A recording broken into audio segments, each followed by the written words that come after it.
Hi viewers, welcome to our channel. Prabhakar Rao విచారణకు సంబంధించి మనకు తెలిసి రోజుకు ఒక న్యూస్ అయితే వైరల్ అవుతూ వస్తుంది. అంటే విచారణలో పలు అంశాలు బయటపడ్డట్టుగా కూడా తెలుస్తుంది. అందులో ముఖ్యంగా అంటే ప్రణీత్ రావుకు సంబంధించి అసలు ఎలా ప్రమోషన్ ఇచ్చారు, ఎలా మీరు ఇన్ఛార్జిగా పెట్టారా అన్నట్టు కూడా క్వశ్చన్స్ చేసినట్టుగా కూడా తెలుస్తుంది. మరి ఎక్కడికి వెళ్తుంది ప్రభాకర్ రావు ఇన్వెస్టిగేషన్, మరి ఇప్పటి వరకు ఎక్కడి వరకు వచ్చింది, దీంట్లో ఎటువంటి అంశాలు బయటకు వచ్చాయి? ఇప్పుడు ఇదే అంశం మీద డిస్కస్ చేయడానికి ప్రజెంట్ మనతో పాటు సీనియర్ జర్నలిస్ట్ అరవింద్ కొల్లి గారు ఉన్నారు. వారిని అడిగి తెలిసిన ప్రయత్నం అయితే చేద్దాం. సార్ నమస్కారం సార్. సో మరి రోజుకు ఒక అంశం అయితే బయటకు రావడం మనం చూస్తున్నాం సార్. నిన్నే విచారణ కూడా అయిపోయింది. మరి ఎటువంటి అంశాలు ఇప్పటి వరకు బయటకు వచ్చాయి, మరి మీరేం చెప్తారు సార్ దీనికి సంబంధించి? అంటే ప్రధానంగా ఇప్పటి వరకు ఫోకస్ మొత్తం అంతా ప్రణీత్ రావుకు సంబంధించినటువంటి అంశం చుట్టే తిరుగుతోంది. ఆ తర్వాత అంటే ప్రణీత్ రావు ఫోన్ ట్యాపింగ్ చేసినటువంటి వ్యక్తి, ఫోన్ ట్యాపింగ్కి సూత్రధార అయితే దాని ఆధారంగా జరిగినటువంటి క్రైమ్ ఆరోపణలు మిగతా వాళ్ళ మీద ఉన్నాయి.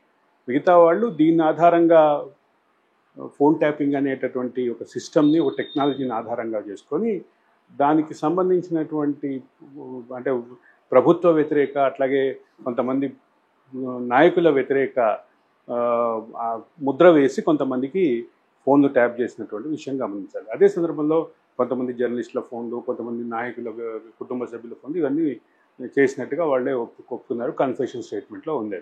అయితే ఇక్కడ ప్రధానమైనటువంటి అంశం ఏంటంటే ఫోన్ ట్యాపింగ్ ఆధారంగా జరిగినటువంటి ఈ ఏదైతే నేరాల వరుస నేరాల పరంపరలో ఒక ముఖ్యమైనటువంటి అంశం ప్రణీత్ రావు వీటిని ఎవరెవరి ఫోన్ ట్యాప్ చేశారనే విషయం వరకే ఇప్పుడు ప్రభాకర్ రావు విచారణలో ప్రధానంగా ప్రశ్నిస్తున్నారు. ఆ తర్వాత దీన్ని ఆధారం చేసుకుని ఎవరి ఫోన్లు ట్యాప్ చేశారు, ఎందుకు ట్యాప్ చేశారు, ఎవరి ఫోన్లు ట్యాప్ చేశారు, దానివల్ల ఏ రకమైనటువంటి నగదు లబ్ధి పొందారు, లేదా వస్తు లబ్ధి పొందారు, లేదా వ్యక్తులకు సంబంధించినటువంటి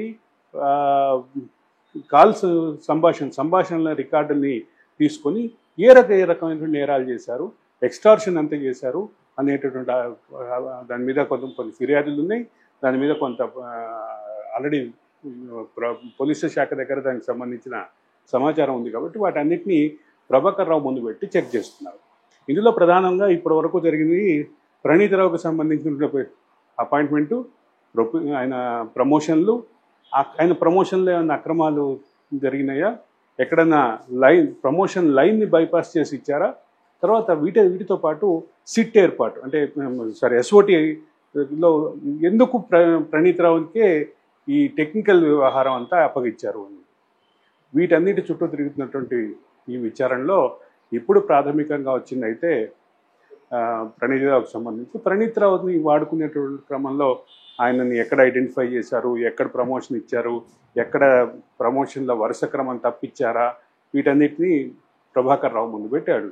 అయితే ఒక విషయం గమనించాలి, ప్రభాకర్ రావు ఎస్పీగా పనిచేసే రోజుల్లోనే ఈయన ఎస్ఐగా రిక్రూట్ అయ్యాడు.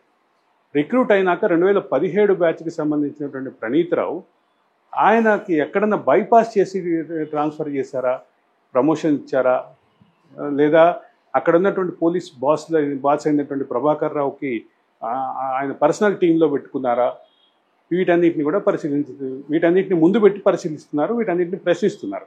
ప్రశ్నించే క్రమంలో వచ్చినటువంటి అంశాలు, ఆ ప్రశ్నించే క్రమంలో వచ్చినటువంటి వివిధ అంశాలని క్రాస్ చెక్ చేసుకుంటున్నారు.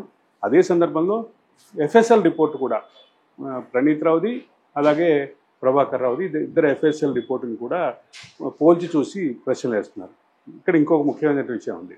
ప్రణీత్ రావుని కూడా విచారణకు పిలిచి ఆయన సమక్షంలో, వాళ్ళ బాస్ సమక్షంలో ఈయనని విచారణ చేస్తున్నట్టు సమస్య.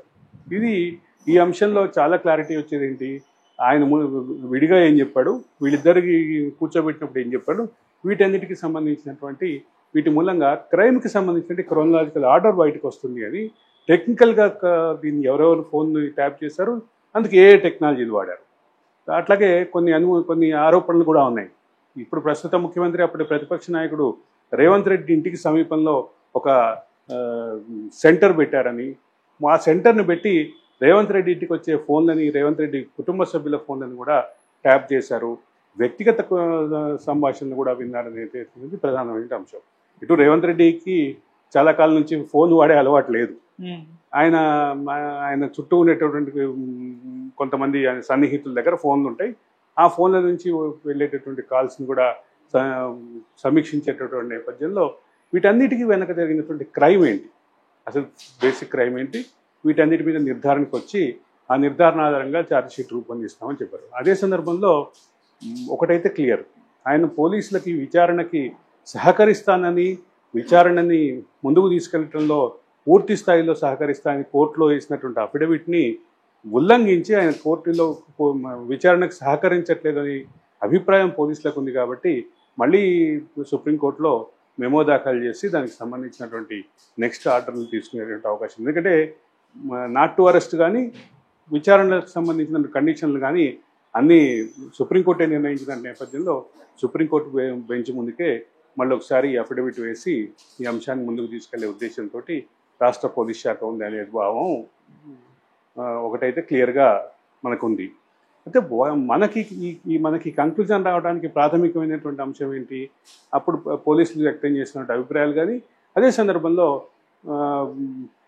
ఈ అంశాన్ని రాబట్టడంలో వాళ్ళ సక్సెస్ కానీ ప్రధానంగా దాని ఆధారంగానే ఇది జరిగేటువంటి అవకాశం అయితే ఉందని చెప్పక తప్పదు. సార్, ఇది చూస్తూ మొత్తం అధికారుల చుట్టూ మాత్రమే తిరగడం చూస్తున్నాం సార్. దీనికి వెనకాలన్న వారు అంటే ఈ అంశాన్ని మొదటి నుంచి చూస్తే ముందు ప్రణీత్ రావు, తర్వాత ఒక్కొక్కటి పేర్లు వచ్చినాయి, తర్వాత ఒక ప్రైవేట్ వ్యక్తి, ఒక మీడియా సంస్థ యజమాని పేరు కూడా వచ్చింది, తర్వాత ప్రభాకర్ రావుని A1గా మార్చారు. ఈ మొత్తం క్రమంలో ఒక్కొక్కటి వస్తున్నటువంటి క్రమంలో ఇవన్నీ అన్నిటికీ ఒక లింక్ అయితే కనిపించినప్పుడు ఇక్కడ పోలీసులు అనేక సార్లు చెప్పారు. అదే సందర్భంలో ముఖ్యమంత్రి నుంచి కానీ, ప్రభుత్వ అధికారుల నుంచి కానీ, పోలీస్ శాఖ నుంచి కానీ వచ్చిన క్లారిటీ ఏంటంటే, ప్రభాకర్ రావు ఇండియా వస్తే, ప్రభాకర్ రావు మనసులో ఉన్నది బయటకు వస్తే తప్ప దీని వెనక్కు ఉన్నటువంటి వ్యక్తులకి వాళ్ళకి సంబంధించినటువంటి అంశాలని పూర్తిగా చెప్పలేము అని చెప్పారు.